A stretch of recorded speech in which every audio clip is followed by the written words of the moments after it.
구역 성경 공부하겠습니다. 14과 두 번째 시간인데요. 유출병의 부정으로부터의 정결례의 내용입니다. 우리 지난 시간에 그 내용에 관한 것들을 이렇게 공부를 했어요. 남자에게서 발생하는 유출, 또 여인에게서 발생하는 그런 유출, 그런 것들로부터 왜 부정해지는 것이냐 하는 내용이죠. 그러면서 그런 정결례를 우리가 했고요. 이번 시간에는 유출병의 정결례가 주는 우리에게 교훈입니다. 본래 우리가 살아가는 이 세상은 하나님께서 처음 창조하신, 창세기 1장의 태초의 천지를 창조하신 하나님의 창조의 때와는 달라졌죠.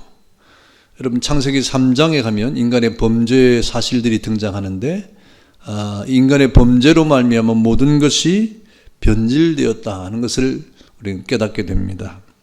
그래서 원래는 음식을 먹는 것이라든지, 또 후손을 낳기 위해서 우리가 남녀의 관계를 맺는 것이라든지, 이런 모든 것들이 불결한 것이나 더럽거나 그런 것이 아니었죠.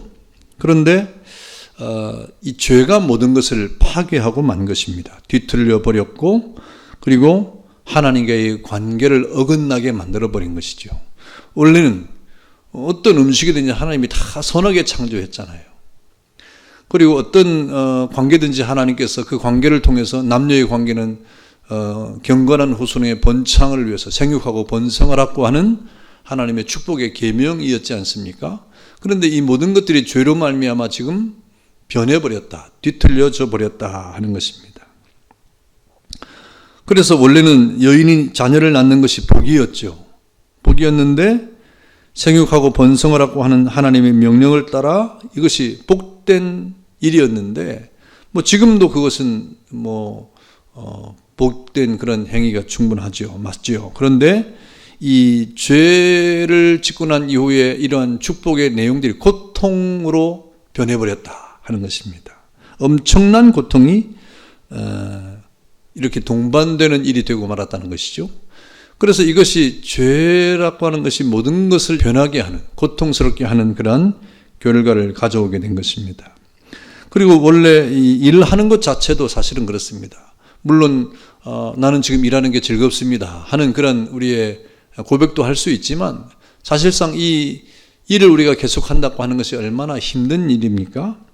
그런데 이 일을 원래는 창조 이후의 일이라고 하는 것이 우리가 지금 일하는 어떤 즐거움보다 훨씬 더 이렇게 하나님 앞에서 축복된 일이고, 그 일 자체가 새로운 하나님의 세계에 대한 창조의 어떤 결실이었기 때문에 그 일을 통해서 하나님의 선하신 역사를 이루고 뜻을 이루는 그런 것이었던 것이죠.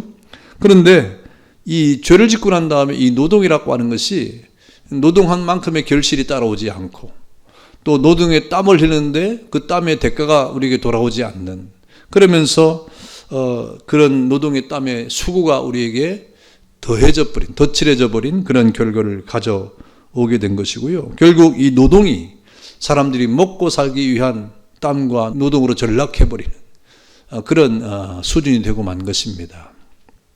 그래서 하나님께서 최초의 모든 만물을 창조하시고 우리 사람들에게 생육하고 번성을 하고 하신 그 명령을 따라서 이렇게 행하여졌던 모든 관계는 축복 그 자체였지만, 그러나 죄로 말미암아 이것이 변질됐다 하는 것이고, 일도 마찬가지입니다. 일도 아담과 하와의 범죄 이후에는 모든 인간의 일이 땀을 흘리고 수고를 해야 되는데, 그 수고의 결과나 대가도 제대로 우리에게 돌아오지 않을 뿐 아니라 그런 일이 결국 우리에게 고통이 되고, 먹고 사는 정도의 어떤 것들을 해결하는, 그것도 미처 해결하지 못하는 이런 일들이 지금 불합리하게 일어나고 있지 않습니까? 이것이 죄의 결과요, 뒤틀려진 그런 결과죠. 그러나 하나님의 본래의 창조의 세계는 일 자체가 우리에게 축복이고 즐거움이고, 그 일을 통하여 반드시 노동의 대가와 그 다음에 그 일을 통하여 하나님의 영광, 일을 통하여 하나님의 뜻을 이루는 이런 이 하나님의 축복의 행위였던 것인데, 그것이 지금 변질되었다 하는 것입니다. 그 다음에 이러한 이 유출병의 이 어떤 정결례를 통해서 우리가 또 깨닫는 것은 무엇입니까? 바로 우리 하나님 앞에 택한 하나님의 백성들, 우리가 택함을 받은 이스라엘 백성들인데, 하나님의 택하신 백성들은 택함받지 못한 이방 나라의 그 사람들과는 근본적으로 다른 삶을 살아야 된다 하는 것을 우리에게 깨닫게 하는 것입니다. 무슨 말입니까? 우리 예수 믿는 사람들은, 다시 말하면 하나님 앞에 택함을 받은 사람들은 죄악에 변질된 그런 세상에 사는 그런 사람들과 구별된, 하나님이 따로 불러서 세운 그런 사람들이라 이 말이죠. 그래서 이스라엘 사람들이 가나안 땅에 들어갔을 때 가나안 땅에 이방 나라에서 이렇게 섬기던 우상들, 그런 여러 가지 잘못된 그런 부정한 행위들, 이런 것들이 있었다는 것이죠. 그런데 여러분, 가나안에 들어갔을 때 그런 바알 종교 자체가 사실은 음란한 것이었습니다. 예배 의식 자체가 성적인 부정을 행하도록 하는 그러한 잘못된 규율들이 참 많이 있었죠. 왜 그러냐면 이 바알이라고 하는 신 자체가 어떤 신입니까? 풍요의 신이에요. 그래서 바알 신상을 보면 여인의 모습을 띠고 있는데 이 여인의 가슴이 온몸에 달려 있습니다. 그 풍요의 상징이라고 이렇게 만들어 놓은 거예요. 다시 말하면 요즘으로 말하면 부자가 되게 해주겠다 이 말 아닙니까? 근데 요즘에 부자가 되는 길은 참 많아요. 요즘에는 뭐 운동을 잘해도 부자가 될 수 있고, 또 뭐 어떤 과학을 해서 뭐 연구하고 개발하면 또 부자가 될 수 있고, 또 어떤 기업을 해서 부자가 될 수 있고, 뭐 이런 여러 가지, 어떤 사람은 그 뭐 컴퓨터 게임을 잘해가지고 부자가 될 수 있고, 그림을 잘 그려서 부자가 될 수 있고, 뭐 그런 부자가 되는 길이 참 많잖아요, 지금은. 그런데 이 고대 사회에서의 부자가 되는 길은 다른 방법이 없어요. 딱 하나예요. 그것이 뭡니까? 바로 농사입니다. 농사.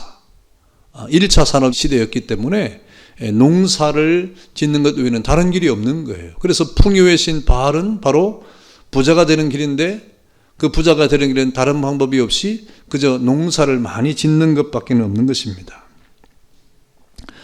농사를 지려면 어떻게 했습니까? 우리나라도 마찬가지입니다. 우리나라도 뭐 불과 100년 전만 해도 우리나라는 1차 산업, 농사를 지으면서 이렇게 살아갔던 그런 땅이었잖아요. 그래서 평야 중심으로 사람들이 모여 살고, 또 평야 중심으로 농사를 짓고 살아갔는데, 농사를 지으려고 하면 뭐가 필요하면 물이 필요하죠. 그래서 하늘에서 비가 내려와야 되는 거예요. 하늘에서 비가 내려와야 되는 거예요. 그래서 우리나라는 옛날에 가뭄이 들면 농사가 망치지 않습니까? 그래서 농사를 지을 때 비가 잘 내리지 않으면 농사를 지을 수 없는 땅을 우리가 천수답이라고 해가지고 하늘에서 비가 와야 그 농사를 지을 수 있다 이렇게 말을 했잖아요. 그것처럼 절대적으로 농사에 필요한 것이 물입니다. 하늘에서 비가 내려야 되는 것입니다. 그런데 이 고대 가나안의 종교에서는 하늘에서 내리는 비를 어떻게 생각했냐면 신들의 어떤 성행위를 해가지고 그들의 분비물이 비로 이렇게 내려온다 이렇게 생각했어요. 그래서 그들은 이 어떤 일들을 통해서 신을 흥분시키는 그런 행위를 제사라고 생각했습니다. 그래서 그 신전 안에서 신을 흥분시키는 행위를 한 것이죠. 그래서 뭐 자기의 어떤 엑시타시, 어떤 흥분 상태에서 개인이 막 춤을 춘다든지 막 노래를 부른다든지 어떤 행위를 한다든지, 아니면 이 남녀의 성적인 그런 관계를 통해서 이런 행위를 한다든지, 이런 모든 것들이 다 이 신전 안에서 허락됐어요. 그 허락된 이유는 뭐냐면 하늘의 신을 흥분시키기 위한 그런 과정이 되는 것이죠. 그래서 이 고대 어떤 이 종교는 성적인 타락의 문화를 형성하게 된 것입니다. 그래서 우리가 영화 같은 데 가만히 보면 고대 사회의 어떤 제사를 드릴 때 보면 그 신전 안에서 문란한 성적인 행위의 어떤 것들을 묘사하는 그런 영화를 우리가 많이 볼 수가 있는데, 바로 그것은 역사적인 사실을 기초한 것입니다. 고대 종교들은 다 그렇게 성적으로 아니면 개인의 엑스타시를 통해서 신을 흥분시키는 행위를 하게 되었다 하는 것입니다. 그런데 기독교는 그게 아니잖아요. 이스라엘 백성 여호와 하나님은 그런 신이 아니잖아요. 그러니까 이스라엘 백성이 가나안 땅에 들어가서 가나안에 있는 그런 바알 신을 숭배하는 그런 이방 사람들의 그런 행위를 볼 때 처음 보는 그런 광경들이 참 많았던 것이죠. 그래서 여러분 이 하나님의 백성들은 이방의 백성들과는 전적으로 다른 구분된 삶을 살아가야 되는 겁니다. 지금도 마찬가지. 지금도 이 세상의 문화가 얼마나 이렇게 이 성적으로 타락한 문화인지 모릅니다. 그러나 우리 예수 믿는 사람들은 그런 이 이방 사람과는 근본적으로 다른 삶을 살아가야 된다 하는 것이죠. 오늘 이 유출병에 대한 정결례에서도 뭐라고 말합니까? 우리 하나님의 백성들은 정상적인 남녀의 어떤 그 관계를 가져도 저녁까지 부정하다고 이렇게 말을 하잖아요. 그래서 성전에 들어갈 수 없다고 말합니다. 하루 동안에는. 다시 말하면 하나님께 예배하는 예배의식에 이 세상의 잘못된, 가나안의 잘못된 제사의식, 이 세상의 잘못된 성문화, 이 세상에서 잘못된 그러한 이 인간적 문화는 하나님의 나라에 들어올 수 없다고 말하는 겁니다. 하나님의 나라에 들어올, 세속문화, 인본주의 문화, 하나님 나라에 들어올 수 없다 하는 그런 아주 강력한 장치를 마련해 놓은 겁니다. 하나님께서는 이스라엘 백성들이 믿는 하나님의 종교는 가나안 종교와는 완전히 차원이 다르다 이 말입니다. 그래서 그것을 알려주시면서 이방 종교를, 그 의식을, 그리고 그 모든 생각을 경계하기 위해서 이렇게 오늘 이런 교훈을 주시는 거예요. 남녀의 정상적인 관계도 부정하다고 말하면서 이것은 어떤 이 앞서 말씀드린 것처럼 이 부정하다고 하는 것은 하나님 앞에 예배할 수 없다고 하는 것을 말하는 것이지 이건 도덕적으로 선과 악을 말하는 것은 아닙니다. 남녀 관계가 도덕적으로 부정하다고 말하면 안 되죠.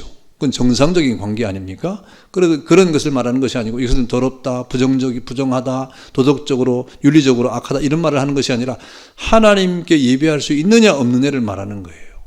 그때 하나님께서는 정상적인 남녀의 관계도 하루 동안에는 부정하다고 이렇게 말씀하시면서 하나님 앞에 예배할 수 없다고 말씀하시므로 이렇게 이 세상의 이 문화가 얼마나 하나님 앞에 거부되고 있는가 하는 것을 우리에게 말씀해 주고 있는 것입니다.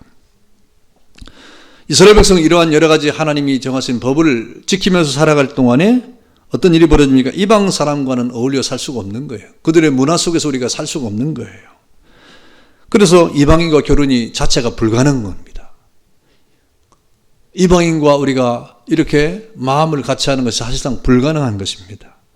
음식도 마찬가지고 또 저들의 어떤 삶도 마찬가지. 그래서 이스라엘 사람들은 이방인과 음식을 같이 먹을 수가 없어요. 왜? 식탁 교제가 안 되는 겁니다.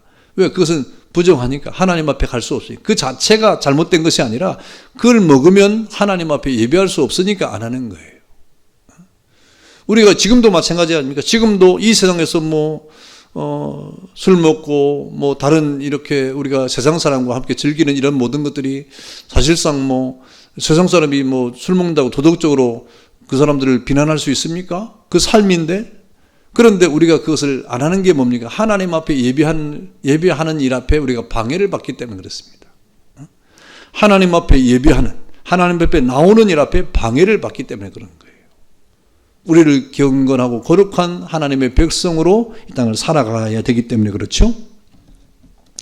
그래서 이런 정결법 자체는 바로 이방인들과의 결혼이나 이런 관계를 근본적으로 차단을 했고, 그래서 이방인과의 분리, 다시 말하면 저들과 이렇게 근본적으로 다른 삶을 살아야 된다 하는 사실을 우리에게 교훈하고 있는 것입니다. 이제 신약시대에 오면 이런 모든 의식법과 정결법이 다 철폐됐어요. 유대인들이 이제 음식을 가리고 또 이런 것들이 있었는데 예수님이 이 땅에 오시면서 다 그것이 철폐가 됐어요. 여러분, 그것을 우리가 잘 알게 하는 그런 내용이 뭡니까? 베드로에게 하나님이 환상을 보여주지 않습니까? 보자기를 내려보내가지고 잡아먹으라 그랬는데, 나 이거 못 먹습니다. 이것은 부정한 것입니다. 먹지 말라고 한 것입니다. 그랬어요. 또 올라가세요. 또 내려와서 잡아먹으라 그랬습니다. 그래서, 난 도저히 먹지 못하겠습니다. 하고 이렇게 베드로가 부정하는 동안에 그만 이 보자기에 올라가 버리고 말았습니다. 그러면서 그때 고넬료가 찾아와서 이렇게 만나지 않습니까? 다시 말하면 하나님의 뜻은 뭐냐면 이제 그런 그 모든 것을 잡아먹으라고 하는 것은 그 복음을 이방인에게 전파하라. 그들도 하나님께 들어오도록 언약 관계 안에 있도록 하라고 하는 하나님의 말씀인 것이죠. 그래서 이제는 과거에는 음식 때문에 이방인을 만날 수 없고 저들의 모든 문화 때문에 만날 수 없고 종교 때문에 만날 수 없었는데 지금은 너 종교가 다르다고 안 만나고 나와 음식을 같이 먹을 수 없다고 안 만나고 생각이 다르다고 안 만나고 사상이 다르다고 안 만나고 그럴 게 아니고 만나야 된다 이 말입니다. 왜 만나야 됩니까? 우리 복음을 전하기 위해서. 그 복음이 직접적인 복음이든지 내 삶을 통한 복음이든지 복음을 전하기 위해서 우리는 종교가 달라도 우리 삶의 태도가 달라도 생각이 달라도 사상이 달라도 만나야 된다. 왜? 복음 전파를 위한 그런 방법입니다. 그래서 예수님이 이 땅에 오심으로 모든 것을 다 철폐했는데 이것은 그동안 이방인과 유대인 사이에 약 1500년, 2000년 동안 갈라놓았던 장벽을 허문 것이고 이제는 그리스도 안에서 이방인도 예배하고 유대인도 예배할 수 있다 하는 것을 이렇게 선포하신 그런 말씀이 되는 것이죠. 그래서 음식법이 철폐가 됐어요. 그래서 지금은 먹지 말라고 하는 음식은 없습니다. 다 먹을 수 있어요. 다 먹을 수 있어요. 그리고 의식법 자체도 다 폐지됐습니다. 그래서 모든 제사는 우리가 안 드리잖아요. 모든 제사가 다 우리에게 예수 그리스도로 말미암아 다 철폐가 됐습니다. 그래서 우리는 이 시대에 구약에는 제물을 가지고 하나님 앞에 나갔지만 이제는 모든 것에 제물 되시고 제사장 되신 예수 그리스도를 믿음으로 하나님 앞에 나갈 수 있는 길이 열리게 되고 그 길을 지나 휘장을 지나 하나님 앞에 나갈 수 있는 영광의 길이 우리에게 열리게 된 것입니다. 바로 예수님이 모든 것을 완성하셨기 때문에 그렇게 되는 것입니다. 여러분, 그러므로 우리는 예수 그리스도를 이 땅에 보내신 하나님의 그 뜻을 깨달아서 예수님이 이 땅에 행하신 일이 얼마나 새로운 일입니까? 병자를 고치고 죽은 자를 살리고 또 이렇게 복음을 전하면서 천국을 전파하고 이렇게 하나님 나라를 선포하는 예수님의 이 복음이 얼마나 우리에게 새로운 일을 하신 것입니까? 그 새로운 일에 우리가 지금 가담하게 되었다는 것이죠. 가담하게 되었다. 그래서 이 신약시대가 되면서 모든 의식법, 정결법이 예수님을 통해서 완성됐으므로 우리는 그리스도 안에서 자유한 자가 된 거예요. 그리스도 안에서. 그러면서 우리는 그 자유를 어떻게 사용해야 됩니까? 방종이 아니라 그 자유를 어떻게 사용해야 됩니까? 그리스도 안에서 사용하면서 하나님 앞에 똑같아요. 그 자유 안에 자유를 가지고 하나님 앞에 나갈 수 있는 그런 우리의 삶을 살아가야 되는 거예요. 내가 자유하다 함으로 아무거나 다 행하면서 이렇게 우리가 하나님 앞에 갈 수 없잖아요. 중대한 것은 구약에 어떤 제도가 있었을 때든지 아니면 신약의 모든 제도와 모든 의식법이 예수 그리스도로 말미암아 철폐가 됐든지 완성됐든지 관계없이 우리가 하나님 앞에 나갈 수 있느냐 없느냐가 정말 중대한 겁니다. 이 거룩한 하나님의 백성이 하나님 앞에 나갈 수 있는 그런 우리의 삶을 살아가는 삶의 태도를 가지고 자유를 가지고 여러분의 자유가 하나님 앞에 나갈 수 있는 그러한 자유를 얻었느냐 이게 중대한 거죠. 우리가 자유롭게 하나님 앞에 이렇게 하나님 앞에 죄로부터 자유를 얻었는데 그런데 우리가 죄를 지음으로 하나님 앞에 나갈 수 없는 그런 사람이 됐다고 하면 그 자유를 잘못 사용한 것이 됐다. 방종했다 이 말이죠. 그래서 우리는 우리에게 주신 이 자유를 그리스도 안에서 스스로 잘 이렇게 자유를 사용해야 되는 것입니다. 그러면서 이제 형식은 바뀌었지만 그러나 그 원리는 바뀌지 않았다 하는 것을 알려줘요. 다시 말하면 우리는 이 형식, 다시 말하면 뭐 제사나 음식 먹는 것 이런 것들은 다 바뀌었지만 원리는 안 바뀌었어요. 하나님 앞에 나가는 것, 또 제사를 드리는 것 이거 바뀌지 않았습니다. 제사의 형식은 다 없어졌지만 그러나 원리는 그대로 있는 거예요. 그래서 우리 하나님 앞에 제사가 곧 예배가 되는 것이죠. 그래서 예배를 드리고 우리는 어떻게 예배 드립니까? 산 제물로 하나님 앞에 나가는 것입니다. 우리가 제물 돼서 나가는 거예요. 왜? 예수님이 우리의 제물 되셨으니까 우리도 예수님 따라서 제물 되어서 나가는 겁니다. 그래서 오늘날 성전과 제사장과 제물의 의미는 변화되었는데 오늘의 성전은 예수님이고 또 우리의 제사장도 예수님이고 우리의 제물도 예수님이시고 그래서 우리 예배 드리러 나갈 때 우리는 오직 예수님을 의지하고 예배를 드리러 나갈 수 있게 되는 것이고 그리고 우리가 하나님 앞에 거룩한 산 제사로 나가게 되는 것입니다. 내가 거룩하니 너희도 거룩하라고 하는 원리도 사실은 바뀌지 않았습니다. 그래서 우리도 이 시간 오늘날 우리가 이 삶을 살아갈 때 구약의 유대인들이 이방인과 다른 삶을 살았던 것처럼 우리도 이 세상에 불신자들과 같은 삶을 사는 것이 아니라 그들과 구별된 삶을 살아가야 되는 거예요. 거룩한 삶을 살아가야 되는 것이죠. 그래서 우리가 하나님 앞에 하나님을 예배할 수 있는 거룩한 우리의 삶을 살아가는 것이 정말 중대한 것이다 하는 것을 여러분 깨닫기를 바랍니다. 자, 우리 내용 연구 보겠습니다. 유출병의 정결례가 우리에게 주는 교훈에 대한 설명 중 맞는 것은 O표, 틀린 것은 X표 하세요 그랬어요. 1번, 우리가 살아가는 이 세상은 하나님께서 최초에 창조하신 때와는 다르게 변질되었다는 것을 알려준다 그랬습니다. O일까요 X일까요? 예, O죠. 자, 2번, 원래 여인이 자녀를 낳는 것은 저주였다. 원래 여인이 자녀를 낳는 게 저주였습니까? 아니죠. 축복이죠. 생육하고 번성하라고 하신 하나님의 축복입니다. 3번, 일하는 것 자체도 원래는 즐거움이었다. 그러나 죄를 짓고 난 다음에 노동에 땀을 흘리는 수고가 따라오게 되었다. 예, 맞습니다. 예.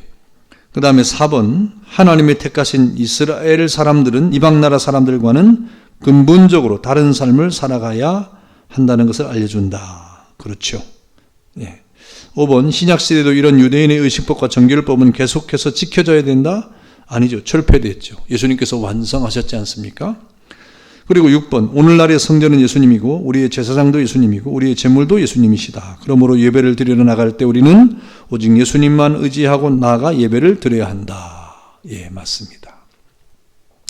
예, 토론과 적용 보겠습니다. 모든 의식법과 정결법을 완성하시고 철폐하신 예수님의 은혜에 대해 생각해 보자. 정말 은혜지요. 예, 은혜죠. 만약에 이런 예수님께서 이런 정결법과 의식법을 철폐하지 않았다고 하면 지금도 우리는 제물을 가지고 하나님께 나가야 돼요. 지금도 우리는 음식을 이렇게 가려야 되고 또 그것을 규례를 지키면서 이 땅을 살아가야 됩니다. 구약에 있는 사람들처럼.